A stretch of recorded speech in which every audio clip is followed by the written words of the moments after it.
What's up, Diamond Club?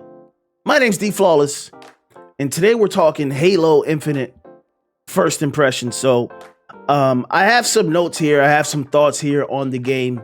It's been out for about 2 days now, and I've played it a lot. Had a blast. Did some ranked. Did some quick play. Did some bot training. That's a thing. And I have some thoughts about the game. So, if you like the video, please like the video. Please subscribe to the channel if you're not subscribed already. Also, let me know in the comments what you think about Halo. What are your first impressions? And what are your thoughts on this video in particular? So let's get into it. My Halo Infinite first impressions. First of all, I want to say I think Halo Infinite is a very good game. From the little bit I've played in multiplayer, I think it's amazing. Kind of gives you that old school Halo feel. From the moment you hear the music, you jump into battle, you hear the announcer, double kill, all that stuff is awesome. So they nail it. But I do have some pros and cons. So the pros, let's start with the good first. I feel like the gunplay is tight and responsive. I feel like all the guns feel good. Now, me coming back to Halo as having taken a break for a while, there's a lot of guns that I'm not familiar with, that I don't know how they work, and there's a lot of new guns added to the game.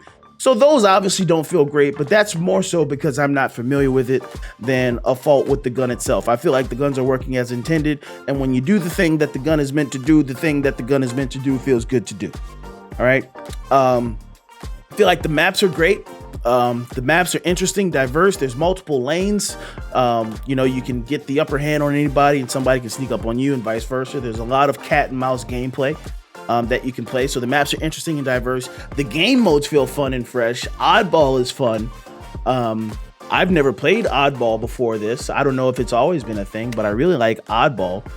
And the customization through the Battle Pass seems really nice. You can get some really nice colors, some good skins.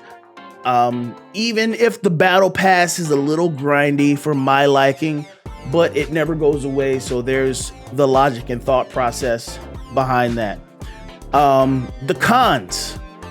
I think the time to kill is on the slow side.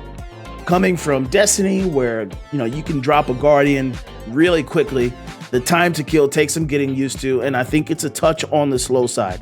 The melee lunge range is abysmal. I mean, you can be point blank in front of somebody, hit your melee, and you will just whiff, and it's the most frustrating thing because it almost always results in you dying. And I think in the one-to-one gunfights, the messaging within those fights, I think it's poor. You have very little indicator of where you are in the fight until you hear that beep, beep, beep, beep, and your shield is gone. But before you can even react to that, you're probably shot and taken down for the kill, or by a grenade or something like that. And you will have had no idea that you were even losing that gunfight. And the last con, now this one might be controversial, is that there's no Battle Royale as of yet, or that has been announced. Having played this game and feeling the way the gun feels, the way the maps, the environments, how big these maps can be, this game is perfect for Battle Royale. It needs it. Just imagine dropping down, you're finding all these weapons, you're in this big spacious map. There's no reason for this game to not have Battle Royale. So we don't know if that's in the works or if they're just playing, being very coy about it. But I've heard no mention of Battle Royale, but I think this game is perfect for it. And it would be, I'm not going to say the game will be bad if there's no Battle Royale, but I think it definitely needs it. Downside for me is the radar is in a weird spot. That could be another con. The radar takes a little getting used to, but I don't know if it's in the same spot as it is in other Halo games. So we'll have to wait for the campaign to give our full thoughts, but these are just my first impressions having played the Halo multiplayer. But let's ask the question, is this a Destiny killer? Is Halo Infinite a Destiny killer? You know somebody's going to make a video about it. You know somebody's going to ask that question. And I'm going to answer that question right now. No. No, it's not. It's not a Destiny killer. Destiny is a looter shooter. And yes, Halo did pave the way for Destiny, but Destiny is its own game. It has its own system. It has its own player base, and it has its own things that appeal to different players. So if you're a Destiny lover, you might dip away. You might dip your toe into Halo. You might try it out. You might see how it feels. You might shoot some guns. But you're coming back to Destiny, especially when Witch Queen comes.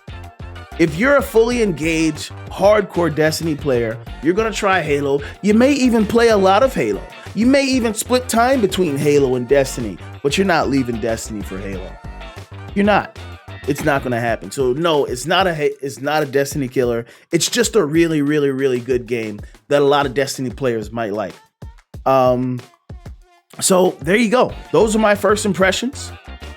That's what I think about Halo Infinite. Like I said, like the video, share the video, subscribe if you're not already subscribed, and let me know in the comments what you think about Halo Infinite. What are your first impressions about the game? And let me know if you'd like to see more of these videos and what topics you would like to see us cover. So that's going to be it for me. Until next time, peace out. Boom. There you go. There you go, chat.